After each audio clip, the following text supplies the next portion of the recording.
Hi,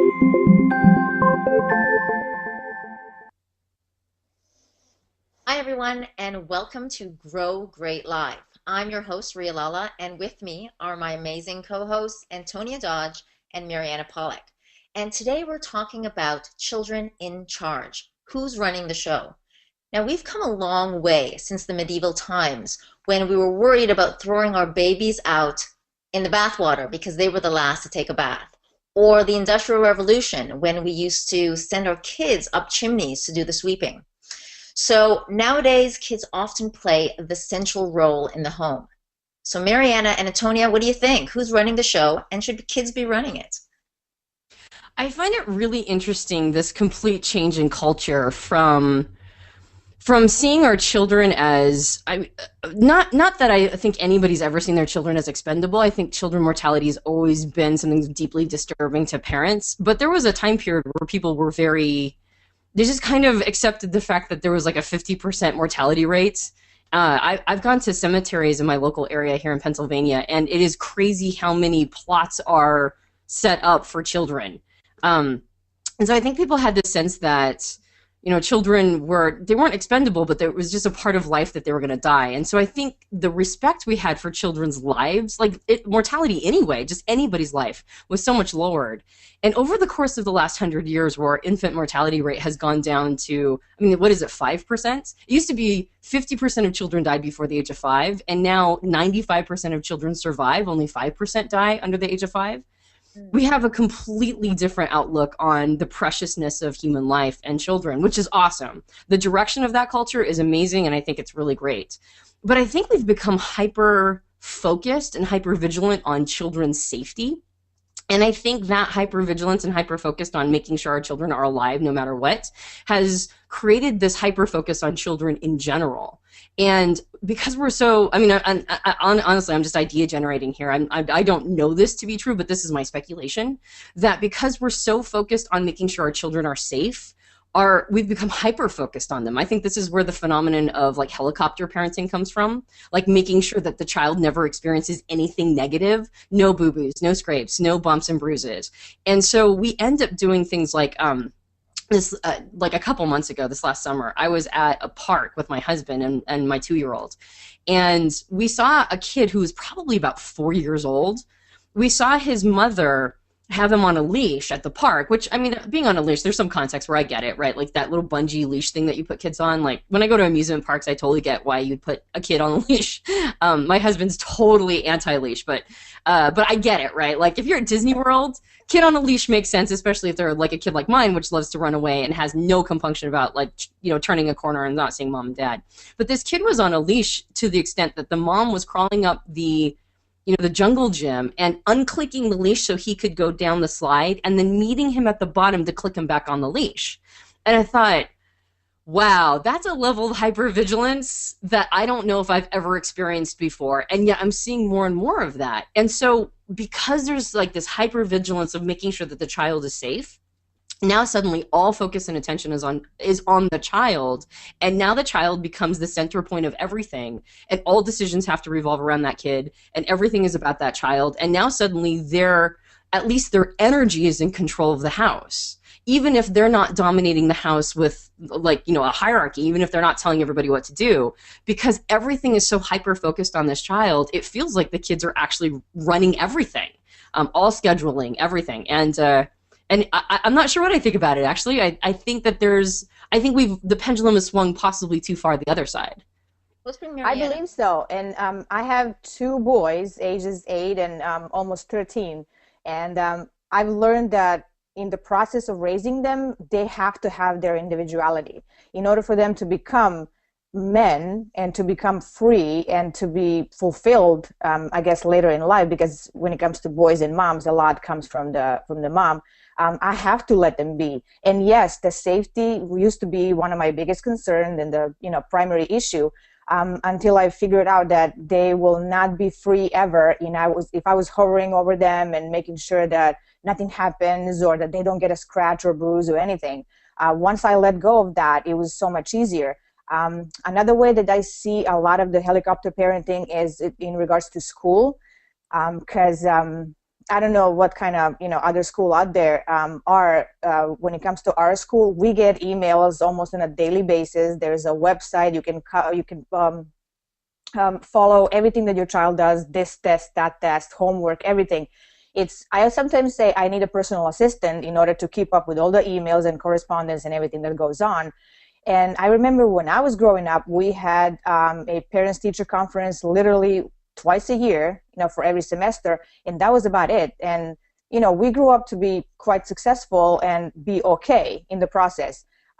It's just an added dimension of busyness for parents to have to actually follow what's happening with children and getting all these emails. And I sometimes, like I said, I need a personal assistant to follow up with that. But yes, I do agree that a lot of it involves around children, all the scheduling, and it's just become a lot about convenience. My son didn't feel like going to this, so we didn't go. Or my daughter said she didn't really like the person that was there at the party or a gathering, so we decided not to go.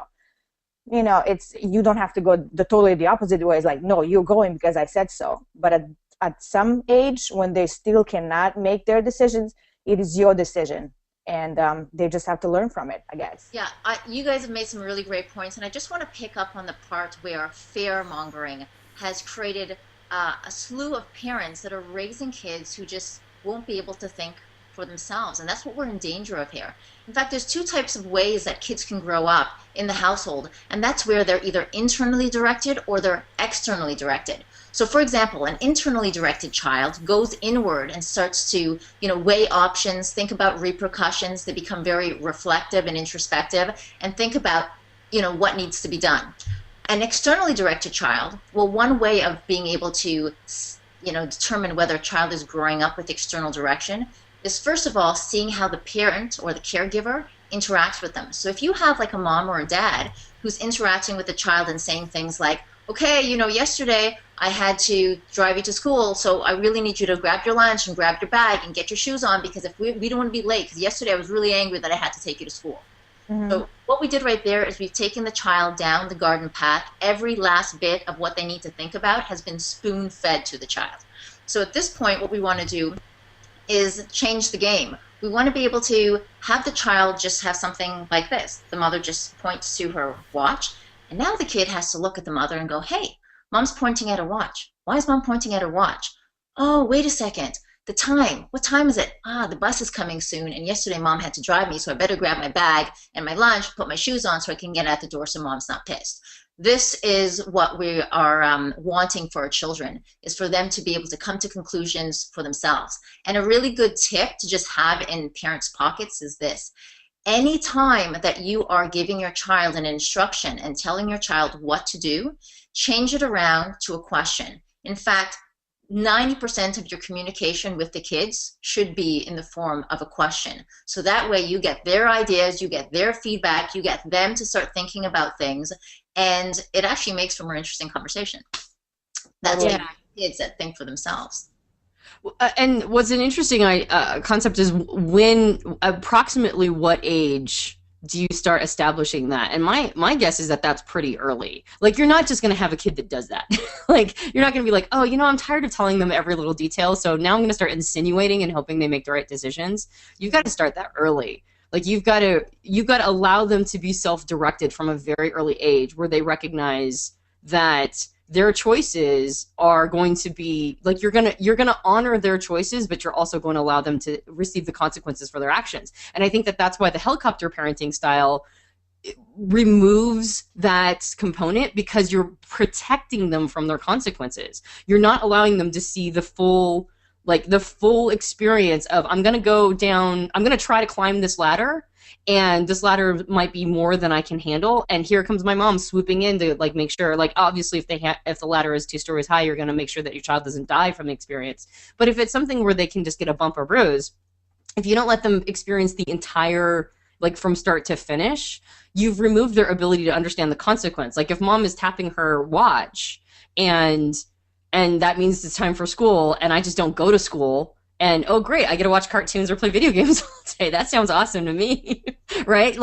It's going to be about immediate gratification as opposed to understanding that the end of this road will lead to something that may or may not be, like something I want to experience. So the swooping in and protecting them, the fear position actually removes them from being able to understand the ecology of their choices. Yeah, very good points. And you're right, it starts early. I say you can start this as early as 2 or even earlier. Even though prelingual, a child is understanding what's going on long before they can articulate words. But one thing that's really important, I think, as well, is for parents to do their own introspection. And this is where they have to work with others to uncover their own blind spots about what is it about them that wants to keep the child tied to them? What is it about them and their definition of mother and their role now as a mother in this world that wants to keep the child dependent on them? So we have this kind of tussle where we feel like, yes, we want our children to be independent, but there's a part of them, often subconsciously, because 80% of how we operate exists in our subconscious, that's still keeping them dependent on us. And if that's running in the operating system, then you're going to have kids that are hearing one thing but energetically feeling another. Oh yeah. I also, that makes me think what you're saying about what is it about parents. We all agree that in today's news, most of it is fear-mongering. A lot of what we see today is just the social pressure of people being afraid for their own being. If you look at the news, if you look at all the TSA at the airports, if you look at what's happening, not just in the United States, in the whole world, we live in not such a safe space according to the media. So I would imagine that the parents want to protect their children. They want to drive them anywhere. They give them cell phones. They need to be in contact with them all the time because they feel like the outside world is not so safe. And they feel like they need to teach their children not to necessarily learn from their own mistakes, but teach them how not to make a mistake, which is exactly what's not going to give them enough experiences for their lives. That's okay. Well, it's an understandable, difficult balance to reach. Because the reality is that the world isn't, I mean, I believe personally that the universe is ultimately a friendly place, but that doesn't mean that there aren't predators that exist, all right? And one of my favorite mentors says that nature is unkind to creatures that lack awareness. So if you're not aware, you're going to be susceptible to predators, right? And when I say predator, I mean like there are human predators out there. And of a variety of styles. And so there is an understandable fear for your children's safety. That is understandable. And at the same time, I think what creates this inability to hand power over to children in the sense of being self-directed, hand self-direction over to the child, I think one of the reasons why people don't naturally gravitate towards that is because they're not seeing things in long enough timelines. There is a time when the state will tell you that now the child is self-directed. And you're going to have to hand that power over to them because they're just going to take it. They're going to be like, well, I'm 18, I don't have to live here anymore. And now they're gone.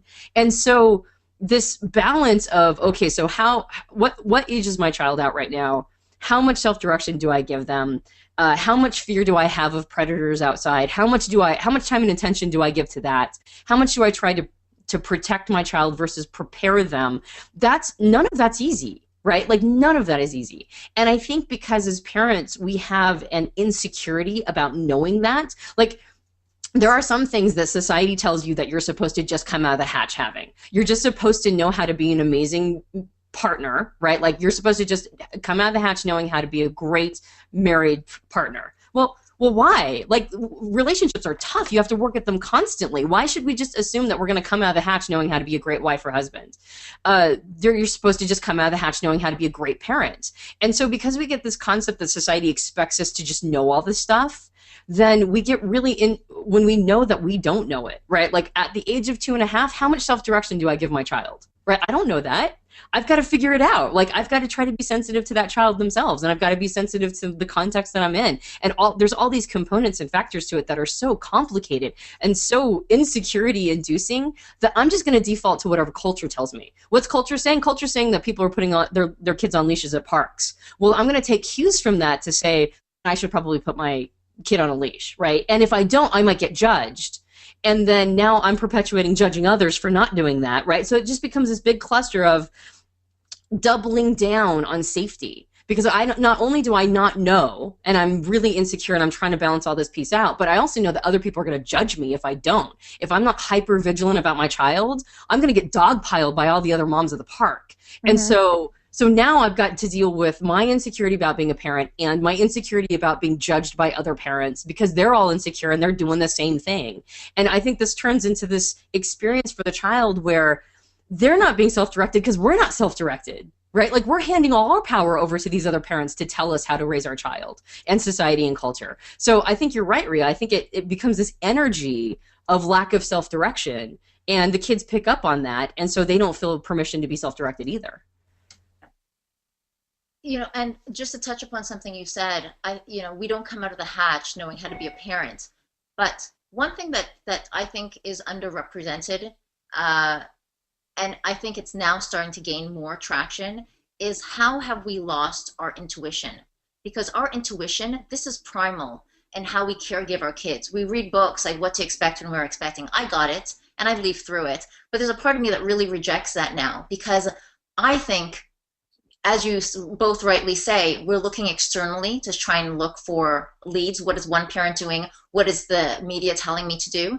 But there's something to be said for being still and quiet, which none of us are really good these days as a whole, as a society, at just being with our feelings, being still to see what answers, what feelings come up, and use that as a direction so we can intuit into how we govern with our kids. Yes, it's true that we've had parents that did their best, and they would have created their own, they would have been at the limits of the tools that they had to interact with us. And of course, that helped shape us. How we were socialized, how people interacted with us has helped shape us to think and do what we do. So how do you begin to even take all that data of growing up, experiential data, and then also go, okay, I'm going to be still and really see, because we've been mothers for eons, right? We've been mothers raising our kids. Back in the day, they didn't have a book, they didn't have a show, but they managed to raise children. And children that may have, one could argue, might have been more self-aware than we are now. We don't know that. So I said there is something to be said for sitting, asking questions, sitting down and listening to the answers that just come from us. Not to say that, there's great books and great things that we can reach out and increase our tools, develop ourselves, but being still and taking our cues internally is important as well. Mariana, what do you think? I totally agree with you, Ria.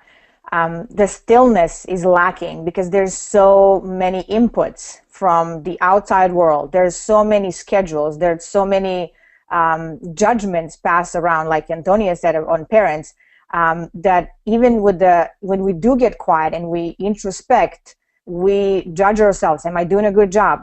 Look at that mom. She's doing a better job than me. How am I raising this child? Is she going to be a valued member of the society? Oh my God, I screwed up. I yelled at my child.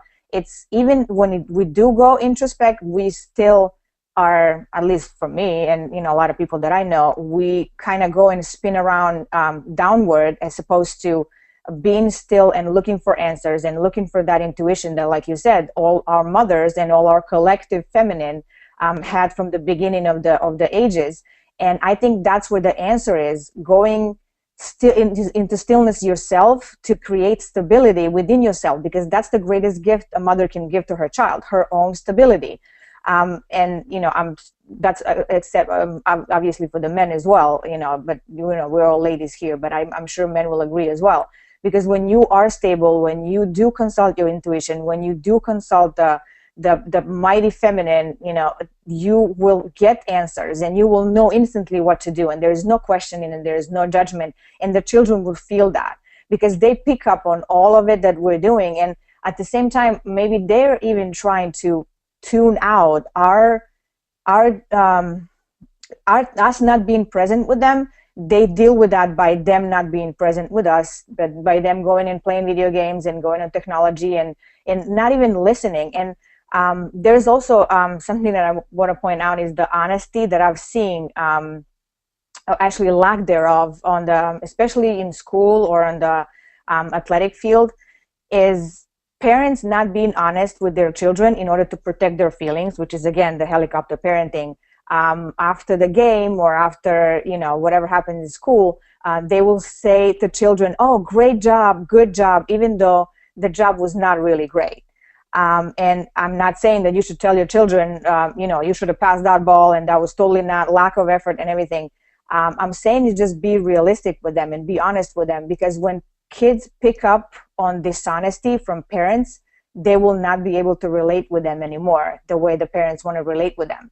Because they see that there is a dose of not them parents not being realistic with them in order to protect their feelings, and there's a loss of connection right then and there. There are many ways to lose connection, but again, there's many more ways to create connection with your child. And I think being still and being present, it's definitely what it's needed today. And not necessarily in a forced way. Okay, now we're all going to put our cell phones down and we're going to sit around and connect. And then you just hear crickets around a dining table. Creating a meaningful experience for the whole family, and something meaningful that could be a conversation, that could be a learning point, that could be a physical activity. I think it's really important. And all the answers actually come from that. When you're in the flow with your whole family, with your husband, with your partner, with your children, I think it all clicks, and you just get rewarded emotionally so much so that you just want to repeat it over and over and over again. What's interesting? Oh, I'm sorry, Ria. Did you have something you want to say about that? Jump in. I'll go in after. Okay. Well, I mean, I might be tangenting it on some completely different train, though. But if I am, please feel free to jump in, and then we'll go my tangent in a moment. But what's interesting is I'm seeing a really interesting contradiction emerging, or incongruity emerging, and that is we're talking about children running the show in the sense that we have all of our focus on them, and they're controlling our time, they're controlling our attention. And at the same time, one of the reasons why that's emerging is because we're not being present with them. Like, when we're engaging with them, we're not giving them ourselves. We're not giving them our time, our attention, our focus. We're not really connecting with them. So interestingly enough, they're running the show and we're hyper vigilant on their safety, but we're not actually giving them the highest quality attention possible. And so it's like, it's more about quantity than quality. So they're running the show time-wise because we're giving them half of us. We're giving them that part of us that's a fear-mongering part. We're not giving them the part of us that's the high-quality connective part. And when we do that, my observation is when we take time to just really not hyper-focus, but focus on them in a high-quality way, suddenly all of that need to devote all of our time and attention to them, like in the way that they're running the show schedule-wise, for some reason the quality makes up for the desire to compensate through quantity. Does that make sense, or did I? Mm-hmm. So Totally.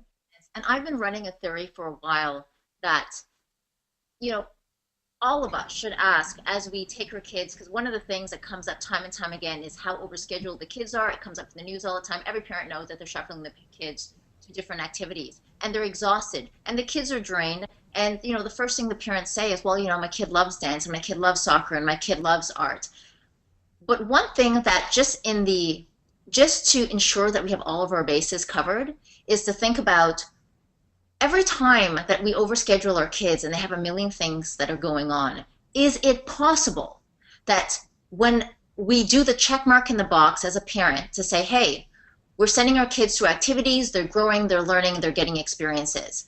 But that also means that we don't, in that moment, that hour that they're gone here, that whole morning that they're there, you know, on a soccer field, we don't have to show up the same way as if we were at home and present with the child. Does that mean that we don't schedule our kids? No, I've got my kids' schedule and things that I know that would be exciting for them and for them to learn things. And we want them to have different experiences. You know, my son loves soccer, my daughter loves dance.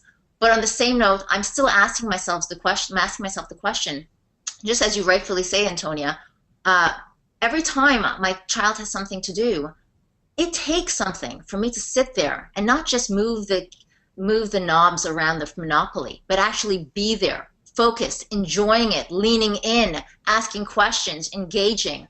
curious about what's going on with the kids. That's a lot of energy and a lot of work. So let's call it what it is. But it's also glorious and magnificent and epic if you want to make it that.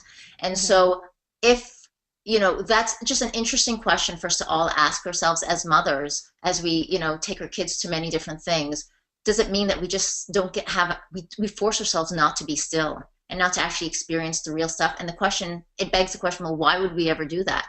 We do that because we're not used to being still. If I have 5 minutes, I'm looking at my phone or I'm sending an email, let me just do that one last thing for work. Or let me, you know, take my kids because I want to take my kids for a swim this evening, as opposed to, let me just sit with them and just lean back and just laugh, and there's nothing to do. And that doesn't make me a bad mom. That makes me a mom that's now having to go into the inner workings of my mind for interesting questions and interesting ideas and storytelling. And that can be epic too, without having to take them to, you know, their rep swimming class. Actually, a couple of months ago, I was talking to a mom. I just briefly know her from school. And I said, so how are you? And she goes, I am so busy, I can't even begin to tell you. My son has soccer, and then he goes to wrestling, and now there is a basketball season starting. He wants to play that. My daughter goes to ballet, and then she has all these arts and crafts that she does with her kids, with her friends. And she just went on and on and on. And she's like, I don't even know what to do. And I said, so why do you do it? Why do you put all of that on your schedule? Why are you? And she just looked at me with a very, you know, baffled look on her face. There was a mixture of what kind of a question is that, as well as really, why do I do it? Yeah. And I think that's what it is, because we don't know. Not necessarily we don't know what to do with our time, but we might not know how to connect on a deeper level, and that's why we just jam as much as we can to keep us busy and not necessarily productive. Yeah, well, I think we want to prepare. I think when we're talking about the kid on the leash at the playground, or when I'm talking about that, I think what I want for my child is I want her to be prepared for the world. I see it as the difference between protection parenting and preparation parenting. That's how I've, you know, framed it in my head, that I want my child to be prepared for the world. I don't want her to be protected. And so everything I do is an attempt to make it so that when she runs into this in the future on her own, she's prepared for the situation. She's not looking for somebody to save her.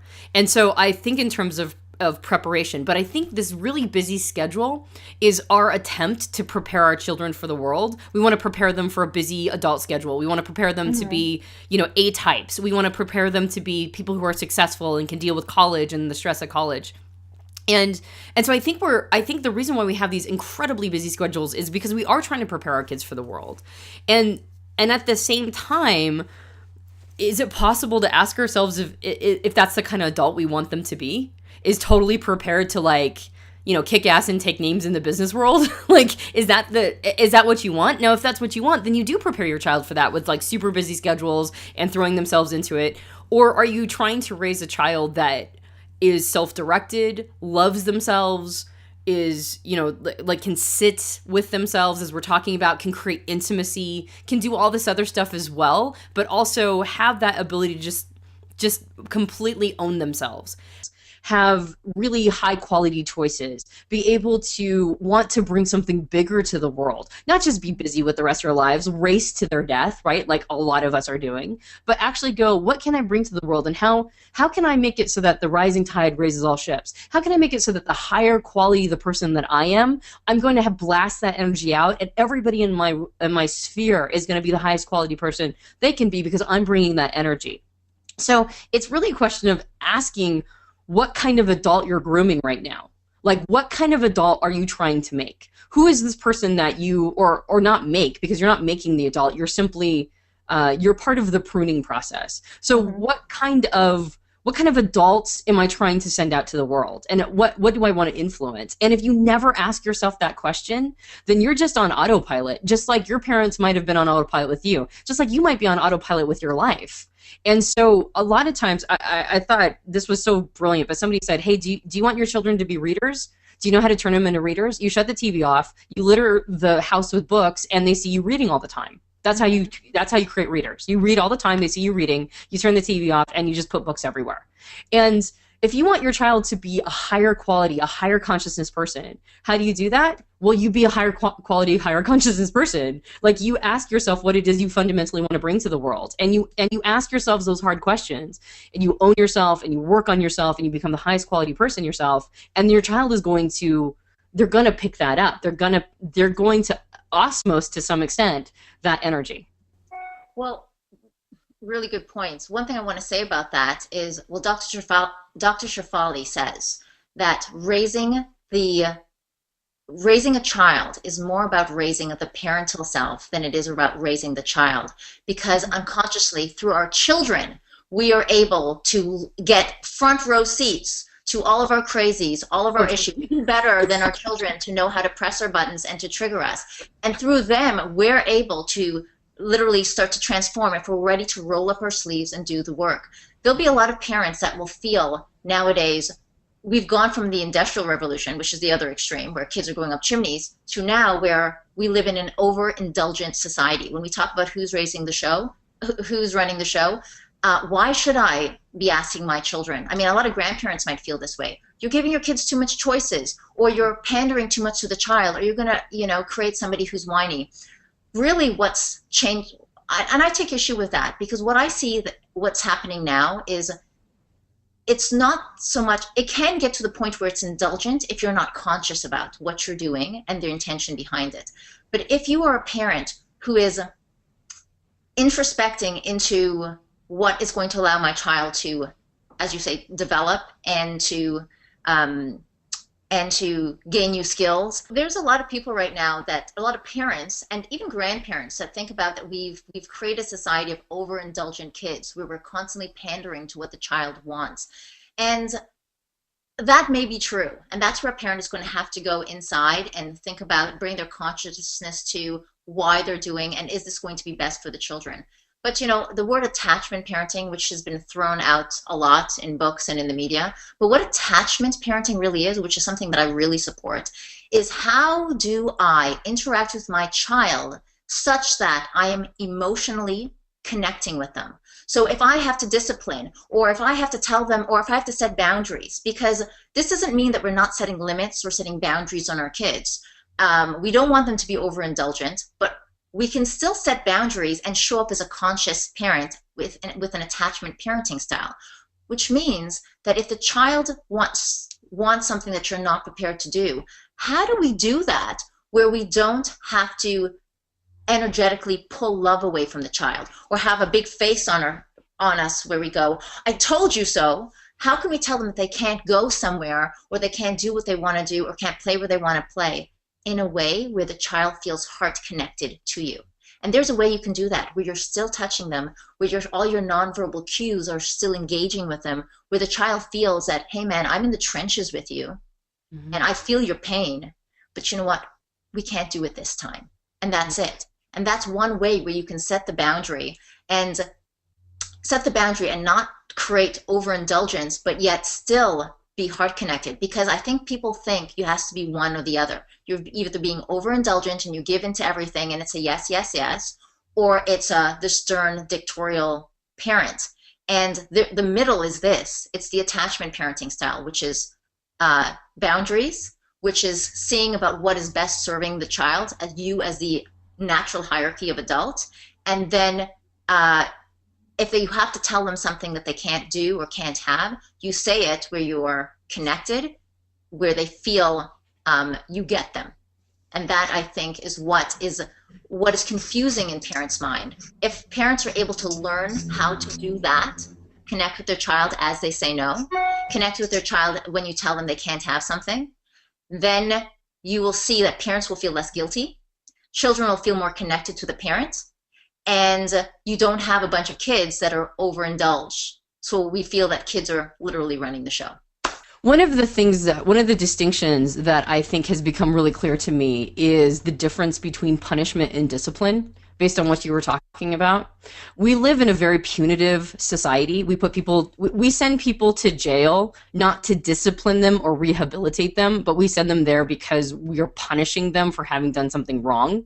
And because we have a punitive mentality in our society about criminals, I think that bleeds down into the family arrangement. I think we punish our kids. Like when they do something wrong, we punish them to let them know that we're disapproving of that action. And I'm really starting to understand the distinction between punishment and discipline. Discipline is to help somebody learn a lesson. It's to help them understand how they could have done it better. And discipline can sometimes be, it doesn't have to just be like a gentle, like, there, don't do it that way next time. I mean, discipline can be serious, but it's different than punishment. And the flavor is totally different. I think people really are, or at least our children really pick up on whether or not we're angry at them and they did something to anger us and now we're punishing them for making us mad, versus us saying, look, this is not acceptable. I'm not okay with this. You're not allowed to do this, right? Like, you're allowed in the sense that you can actually do this action and all of the consequences are going to be bad.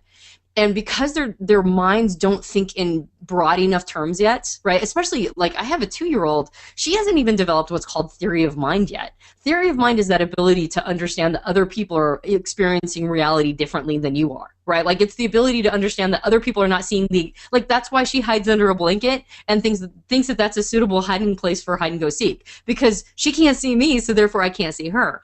So she hasn't even developed the ability to understand that other people are experiencing reality differently than her. So she's very limited in her ability to understand, like, long-term consequences. And there are certain things that she does that are simply not acceptable because they could lead to her death. Like, if she runs out into the road, well, there was no car when she looked at the road, so therefore it's totally okay to run out into the road.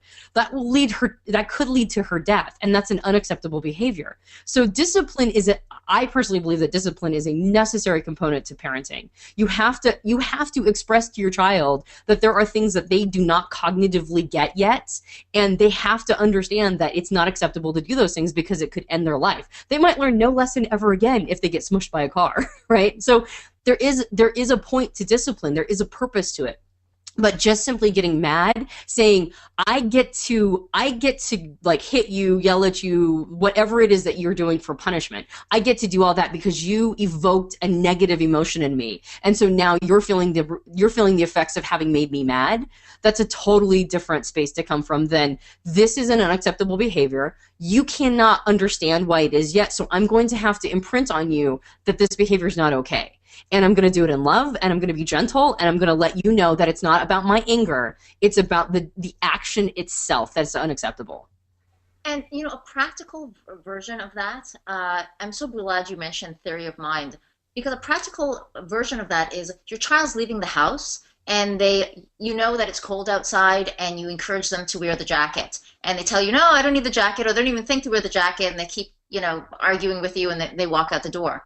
At that moment, whether you want to, showcase to them that they're going to be cold, or do some version of an energetic "I told you so," or in some way, like, the discipline is, okay, well, you're not going to have a jacket, or you're just going to have to, like, just deal with it. Theory of mind dictates that child who's 7, theory of mind doesn't begin to start to be created until at least 4, and that's why a child isn't considered an adult until they're 16 or 18, depending on where you live in the world. So that is why the reason why they don't give kids, I'm sure a 12-year-old could drive a car, but they don't have the judgment and the theory of mind built yet to be able to, extrapolate and see the repercussions of things. That doesn't mean that you shouldn't start building that skill of perspective taking right now or at 2. You can still work with your children to build that and hone it. But it's really important, as you say, that if they don't have that well developed, then using our own, like, self-centric, what would I do and what makes sense, and pushing that on our child and having the expectation that they should know. And then we go, I told you so. I told you you'd be cold. You should have listened to me. Right. And then the child feels small. They feel shame. They feel less than. And you've now energetically given them some kind of disdainful look, which is some version of energetically pulling love away. And how does that child feel? Do they feel more connected? Do they feel like they want to listen to mom and dad?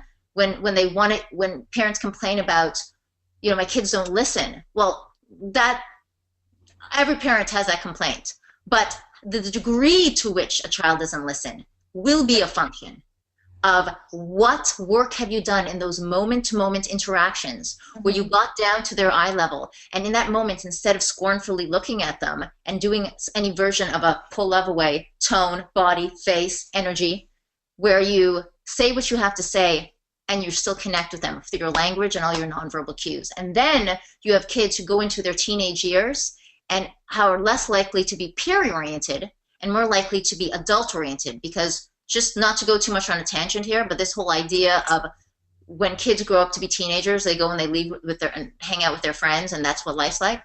That's a fallacy, and we, this is where it starts. It's right now in the day-to-day moments with our kids. Sorry, Mariana. Yes, and how do you build that? How do you develop them to the point of understanding what is the action that they're taking and how is that going to produce any kind of consequence and reward? What we've noticed that is working with our kids goes back to what you mentioned earlier. It's asking questions all the time. So like you said, go down to their level.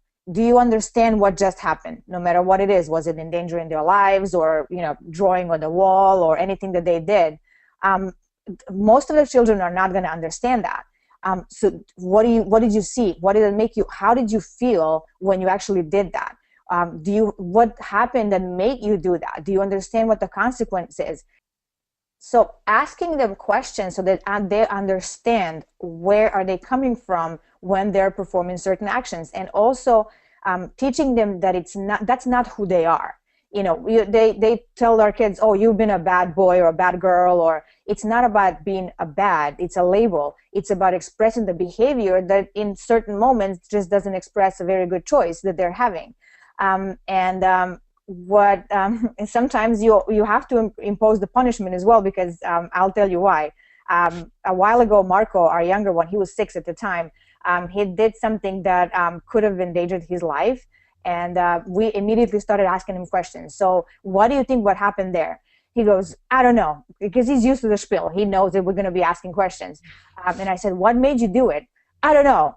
And I said, do you understand what would have happened if you actually ran for that ball in front of the truck? And he goes, you know what? I'm just tired of the questions. I do not want to hear a question at all. And I said, would it be easier for you to just be taking away technology for a day? He's like, you know what? Today, yes, just take away technology for the day or a week. I don't care. Just please don't ask me any more questions.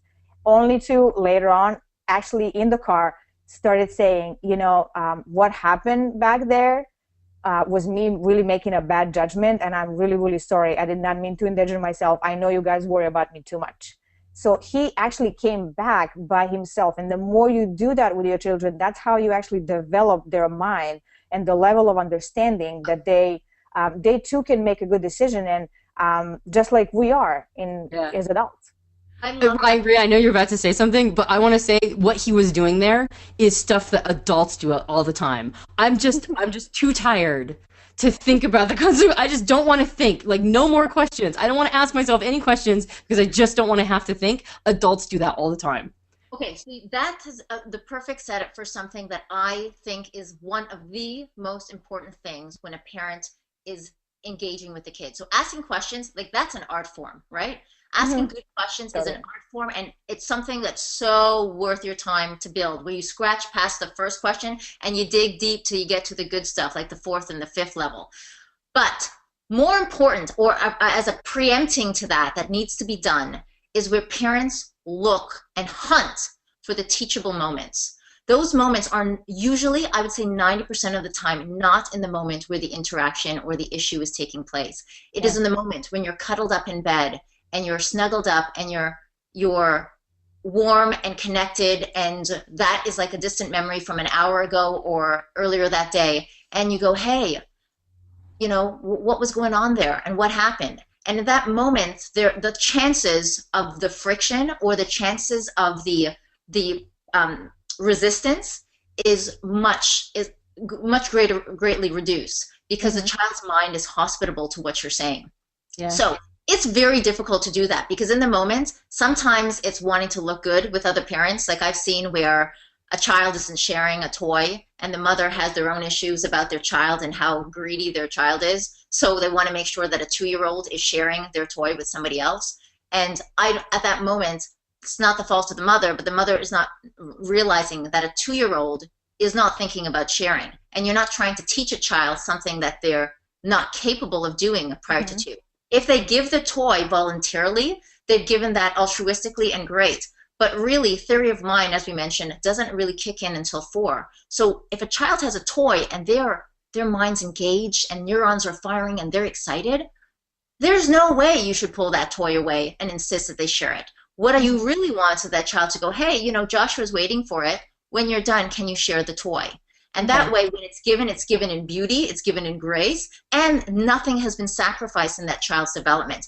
But the point here is really about finding the teachable moments. And if we can resist the urge to look good in front of another parent, or to discipline right then and there because I have to learn the lesson right now, and we wait until the warm, warmthy time, and when we do it, even we're calmer. So what we bring to the space has been transformed.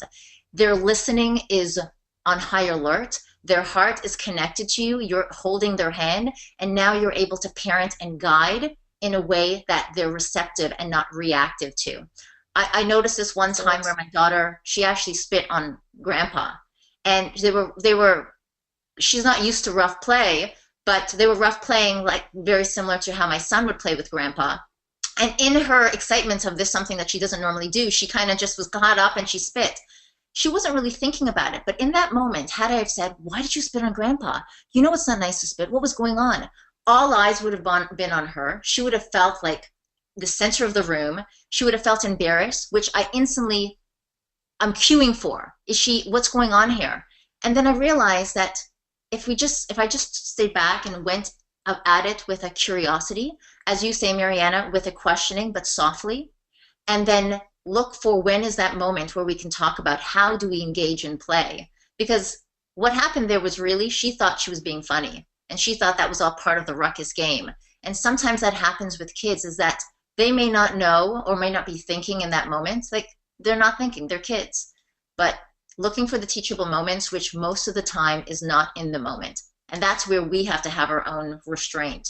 And if we miss it and we happen to jump on it and we, you know, showcase it to them, that's okay. I mean, as Mariana said, using those questions are still a better way than being dictatorial and telling them what they need to do, because that creates internal direction versus external. Yes, and in that moment, sorry, Antonia, just a quick No, point. In that moment when that happens, 99% of the time, the emotions go very high for both the mother and the child. And one of the basic principles of NLP is when emotions go high, intellect goes low. So in that moment, parent is not, if it's highly emotional, is not going to be able to produce the best teachable moment, to best guidance to the child, and the child is certainly not going to be able to receive it. It's going to be coming from the reactor mode, which is definitely what you don't want to do. However, later, like you said, when you're in the bed and you cuddle up, and there's definitely a teachable, connected moment with your child. It all comes from the soul, and the child actually gets it, and the mother or the father feels good about themselves for actually influencing their child in a really positive manner. Mariana, what's NLP again? Neuro-linguistic programming. Right. It's a tool that you can use in parenting. No, it's okay. Not everybody knows what NLP is. It's a really awesome tool. One thing that keeps coming up for me, I mean, I guess that maybe this is because I always think in terms of etymology, like where do things start? And this whole conversation makes me think of the dog whisperer, how he talks about dogs, where he's like, I train owners, I rehabilitate dogs, right? like with our children, everything that we want for them, like when they're out of control. I remember watching a Nanny 911 episode or something to that effect, where like the nanny goes in and does the exact same thing as a dog whisperer. They rehabilitate the child, but they're training the parent, right? It's almost always coming from the parent. And so frequently, the reason why we hand power over to our children, because you referred, Rhea, before to the natural hierarchy of parent and child. I don't think there's a child on the planet that actually wants to run a house. Not really. I've noticed that little kids that know they're in control and in charge of the house, they're basket cases, because they know that like my parents are the adults, and if I can run ramshot over them, like we're all screwed, right? We're all screwed because I'm the little kid. I just came out of the hatch. I don't know what's going on, and if my parents are giving me power and control over the situation, then I mean, like, that's why those little kids spaz, because they're like, my parents are supposed to be the ones who are making sure everything is okay. They're supposed to be the ones who are handling it, and I don't know what I'm doing. That's how you get Lord of the Flies. Yeah, exactly. Yeah. Pigs' heads on stakes. I just have to share this story because it's so fascinating when we start talking about hierarchy. There was there were white rhinos that are endangered in Africa. And all of a sudden, all the white rhinos that they had started to disappear. And they thought poachers were getting them. But what they forgot is 10 years before, there were too many elephants that were around. So they decided to get rid of the male elephants from the tribe. So the male elephant was now killed and removed. So what you had is like slews of youngster elephants that were roaming around, and the pack mentality of these started to exhibit really un-elephant-like behavior. Mm-hmm. So what they did was they would take their knees and they would like kick each other. They would go down and find the white rhinos and they would press into them and they would crush them and kill them. And what they found is when the natural hierarchy doesn't exist, same thing with monkeys. Mm-hmm. You take out the parent monkeys, they just get like Lord of the Flies and complete chaos occurs. Mm-hmm. Yeah. So we want to keep the natural hierarchy. We do not want our kids. And again, we need to distinguish. This doesn't mean that we don't ask. This doesn't mean we don't have attachment parenting where we ask our kids, for their ideas and for solutions and look for their opinions. Bring it forth, but still creating our boundaries and keeping our hierarchy. And on that note, we have to watch as parents, especially when there's like co-parents in the house, however that looks like, 2 men, 2 women, man and a woman. How are we, even amongst our husbands and wives or partners, ensuring that natural hierarchy is kept? How are we supporting each other? Mm-hmm. That's probably a topic for a different time, but it's important to look at, because I've read a great deal about if a child is exhibiting some really awesome behavior, attributing that to the same-sex parents, as in, wow, son, you're really organized just like your father, is one way of ensuring like that they understand that hierarchy. That's like a little way of them being able to do that. That's a great tip. That's a really good tip. Yeah, and if the kid thinks that they're in charge, like truly believes they're in charge. So really when we talk about who's running the show, it's one of 2 things, that we've brought up so far. The first one is that the child is running the show because we're so hyper-focused on them, their schedule, their safety. We're helicoptering. So they're running the show in the sense that they're grabbing all of our attention, and we can't be self-directed as adults, right? And then the other one is that they're actually truly dominating. Like they're actually the highest person in the pack in the house, which is a slightly different dynamic. But either one is not good for the kid. Either one shows that the kid, like that the parents don't actually have control over themselves. And I mean, maybe I have a slightly different way of thinking about this, but one of the reasons why we refuse to do that is because like this is our ride. Right? Like this is the one life that I get, and this is my ride, and my kids are going to get their ride, right? Like what we're doing is we're training them to be really awesome adults, and when they become really awesome adults, they get their ride, right? This is part of their ride, but this is our ride. And so we're going to do the things that make sense to us. Now, in order to make it so that the things that our children observe help them become and craft into the best adults possible, is that woven into our ride are all of the things that we stand for, all the characteristics that we want to bring to the world. Part of our ride is that we're living our passion. Part of our ride is that we're rigorous on self-improvement. Part of our ride is that when we behave badly, we admit it and we apologize to our children that they observed it, and we make sure that they understand that we don't believe that we're perfect. That's all part of our ride. But by the same token, we're not going to hand all of our time, power, and attention to our kids because this is our ride. Now, there are people whose ride means handing a lot of time and attention to their kids because that's the ride they want. The ride that they want is to be focused on their kids and have that great parent-child relationship. And part of our ride is that we want to be, working our passion while we're raising our children at the same time. So you get to define your ride however you want to.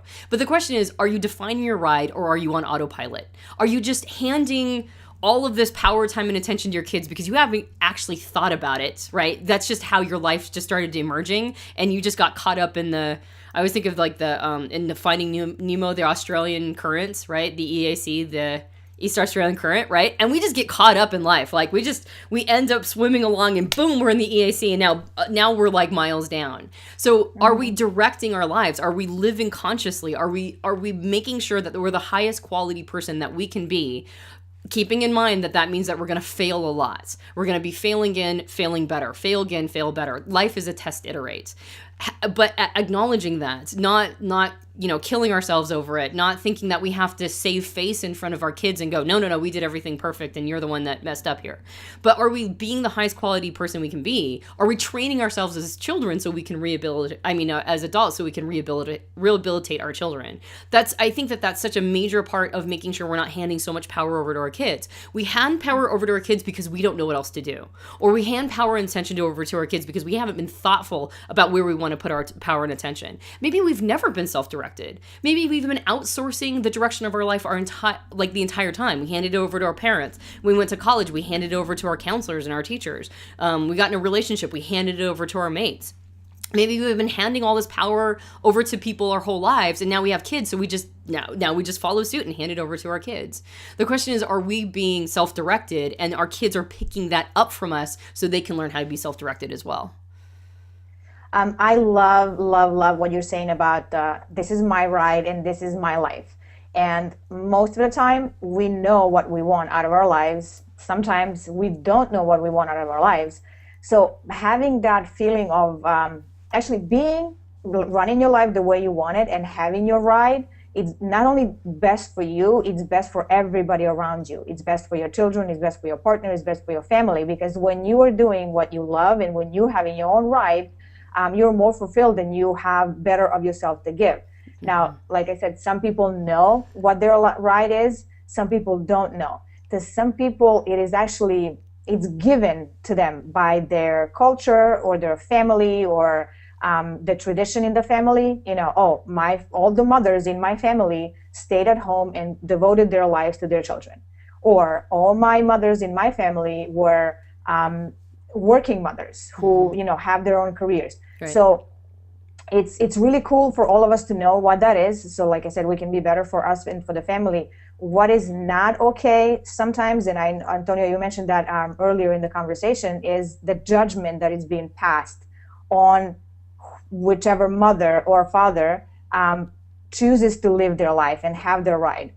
A working mother looking at the stay-at-home mother differently, or vice versa, or I think you should just be you're not with your children for so long, or right. You're not paying attention, or you lost your identity by staying at home. You're just a mom and nothing else. Right. There's a lot of judgment being passed around that, and that's what I think it's not okay. But for people that are already on their ride, I don't think that even gets them. Mm-hmm. I agree, but there's one worry that I have about by the distinctions that or how clear the distinction is between I'm on my ride versus. So I know you mentioned that how can I be my highest self, really? How can I be my highest self? How can I do the work and go inside and try and find people that I trust around me to show me my own blind spots, show me my own crazies, to even open that dialogue so that people feel, how many people really even do that? Where we say to our husbands and our closest friends and say, hey, I'm really working on myself. I really want to up my game. I want to be the best person. What do you see where I can improve? Because that's a really loaded question. We have to really brace our heart for what comes. Yeah. I'll tell you, I ask my kids that question. And when I ask the kids that question, they'll tell me all sorts of things. But I have to be grateful for the gift that's being given from my children and from the people, my husband or people around me, when I ask it. And then I have decide what I want to do with that information and how much work I want to do, or if I just want to go, okay, well, that's just them and really their issue. It's really their issue. So, it really comes down to not just our own curiosity and bravery, but our own courage to look at these things about us and say, are we going to dive in? Because we might have to go to some scary places, and we might have to go and confront some truths that we don't want to hear about ourselves as we begin to live our highest self and transform for our children. Because guess what?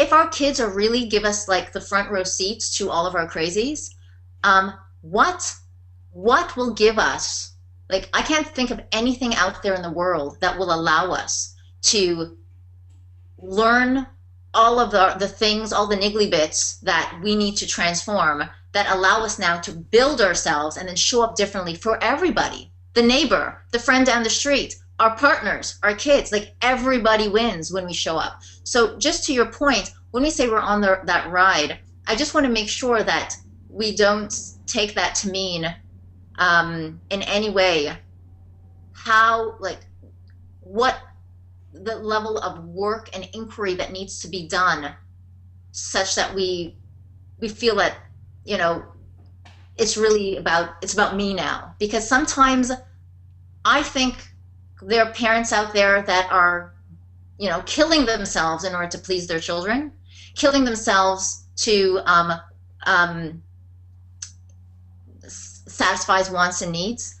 But there's also parents who are unsure of how to go about the process of living a life that feels nurturing and nourishing and strong and vibrant, and raise kids that are very connected and very self-aware and having a really close, inquiring, conscious attachment way of interacting with them, where they're emotionally connected. And I just to end that, I have a little life hack that's really useful. And that is, everyone knows about right brain, left brain.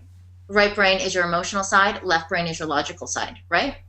Whenever somebody is upset, whenever somebody is in like emotionally hijacked, it's called the amygdala hijack. Literally, data can't go anywhere else to their higher thinking brain when you are sad or frustrated or angry. It's impossible. It instantly, the data goes to your earliest brain, which is your amygdala. And in that moment, that's your fight or flight, right? In that moment, when you see your child upset, angry, frustrated, anxious, worried, you don't lead with the left, because we're very biased towards left brain thinking. So it's lead with the right, redirect with the left. Lead with the softness, lead with the connection, lead with the questioning, lead with the nonverbal emotional connect. And then once their system is calmed, you redirect with the left, which is logic. Never, even with your husband or partner or whatever, lead with logic, because people don't want logic when they're frustrated or angry or sad. What they want is, did you hear me and do you feel my pain? Yeah. I think that's a really great distinction to make. When I say things like, this is my ride, generally it's so interesting to, especially when we're in an advice context here. We're talking about our impressions of the world and what has worked for us, and especially as people who have dived really deep into personal development. I've noticed that because everybody's at a different place, frequently what it is that we're trying to find is permission to explore the part of us that will grow the thing that's lacking. Meaning that when I say I'm on my ride, I'm generally talking to people who have no permission to think of it as, you know, like they're able to be self-directed. And then there's people like you mentioned who are only self-directed, who are only taking themselves into consideration first before, you know, it's like, well, yeah, I mean, my kid wants this, but this is my ride, so I get to go do what I want to do and neglect them. And then they need permission to do as you said, which is they need permission to go connect with their kid, because for some reason they don't feel that permission because maybe they never got connected with their parents. So oftentimes it's a matter of figuring out, where is it that I'm lacking permission? Am I lacking permission to be the best version of myself? Am I lacking permission to be self-directed? Am I lacking permission to connect with my children? Figure out what it is that is your personal blind spot. And like you said, your kids will show it to you. They'll be a perfect mirror to the thing that you're currently lacking, whatever that is. And so... always have a perfect kid, really. Yeah. And so these children will reflect back to us our blind spots, absolutely no question. And so if your kid feels like they're acting out all the time, right, and they're constantly trying to get your attention through punishment or discipline, you probably are not connecting with them enough. If they're bossing you around and telling you what you need to be doing with your life, right, like, no, you're not allowed to go do this because I need to go do this thing, well, then you're probably not giving yourself enough permission to be self-directed and to live your life. Like, your kids will reflect back to you where your lack of permission is showing up. It's really, I think that's what makes parenting. I agree with your comment about intuition. I absolutely agree with it. And at the same time, it's still a tightrope walk. It's still a balancing act. It's still trying to figure out how do I show up the best way possible, addressing my kids' needs, addressing my needs, making sure that everybody's getting their needs met, making sure that we're all like, we're in this together. And as my husband always says, the rising tide raises all ships. How do I make sure that I'm the rising tide in every way that I can be? Like, how do I make sure that I'm doing everything possible to be a rising tide? If I don't have permission to be self-directed, then that's the thing that, like, that's me lowering the tide. If I'm neglecting my kids because I'm too much about my stuff, then that's me lowering the tide. So it's going to be something different. Like, and you're going to have to figure that out on your own. Where are you not showing up for your kids? Where are you not showing up for them? And sometimes that's over hyper vigilant on them, and you're not showing up for them because you're not allowing them to be self-directed and prepare for the world that they're about to enter. So it's really a matter of allowing your kid to reflect back to you what your deal is. And to give my a hack of my own, and this is not even for parenting specifically, but one of the things that has been super duper powerful for my husband and I in raising our kids is that we each individually have a set of core values. We spent a lot of time. It probably took me 6 months to a year to write this list. So this is not something that I say you can do like in an hour, but we took time and effort to figure out what our individual core values were. And we wrote down a list of 5 to 10. What are my core values? What is the thing that's meaningful to me absolutely at the marrow of my bones? What do I stand for? And then what we did is once we had our own individual list of core values, we came together and made our core value list as parents. What are the core values that we share? What are the core values as parents that we want to give to our children? And they weren't identical. Like, there were certain things that were on my list that he didn't share on his list, and we aren't going to bring in as parents. They're going to be core values that I'm going to show up with as a human being, as an individual, but it's not part of our parenting core values. So we created a list of parenting core values at the same time. And we also created what we call a family mantra, which is what does our family stand for? Like, who are we as a family? What do we stand for as a family? Families used to have crests. And they used to have mottos, right? I looked up my maiden name's motto, and it was something like "in virtue at all times" or something. And so, whole families used to have a family motto. And we thought, man, why don't we have family mottos anymore? Why don't we have something that we stand for as a family? So we created a family motto. We have a mantra that is our motto. That is, and it basically has to do with that we are self-directed creators of our reality. And that is our family motto. We are creative self-directors of our reality. And so that means that no matter what we experience in life, we had a part in creating that. If it's good, if it's bad, it doesn't matter. We were part of that creation process. So what do we want to do to create the outcome that is what we want? And we created a crest and we created a motto, and that's what we stand for as a family. And so just having that dialogue, I mean, you don't even have to go the direction we did, but just having the dialogue of what do we stand for? What do we want to bring as parents? What relationship do we want with our kids? What is the motto we want, right? What do we want to stand for? It's been very powerful in our kids understanding even just our relationship, right? Like, we are starting these processes, so our kids look to us to start processes. It doesn't even have to be discipline that creates hierarchy. Sometimes it's just directing traffic. If your kids see you directing traffic, they'll know you're in charge, right? Like, when the policeman is directing traffic and they say stop, it's not like we're going to be like, oh, screw that, I'm going, right? Because that could be really bad for everybody. If they just see you directing traffic, not busily driving everybody, to their activities, but directing the traffic of the family spirit, directing the traffic of the character of the family, they'll unconsciously hand power over to you because they think that you know what you're talking about. They think you're in charge. So it doesn't always have to be a power struggle. It can sometimes just be them knowing that you're securing the perimeter, that you've got it handled. Nothing's going to happen to them because you are being vigilant and you're bringing into the dynamic direction. And I think kids hand power over to that. Awesome. I love it. Mariana, let's get. Yeah, I was thinking while we're offering hacks, I guess I can offer one of mine. I've heard Oprah Winfrey say at one point that what we forget often as parents is that children don't come of us, they come through us. So yes, we are in each other's lives and we are affecting each other and reflecting on each other, in some cases even infecting each other. But ultimately, bottom line is that we are own, just as much as the parent is its own individual, the child is its own individual as well. We have, I as a parent have my own soul that came from the universe or God or Buddha or whatever anybody believes in, just as my child has that. as well, their own soul and their own path. And while we are together for a certain period of time in each other's lives, we should make the best out of it, and not necessarily try to run or control each other. Rather, just enjoy the journey and guide each other and learn from each other and just enjoy the path. Because, I mean, if I've learned anything from being a mother, it's that and I often say that, they keep me on my toes. They make me better. They make me realize I'm growing with them, just as probably on the fast rate as they are with me. And as long as we have that conversation and guiding each other through this thing called life, it's a wonderful journey. Okay, everyone, that's our show for today. We've got lots in store for you, so make sure and come back, and we'll see you next time.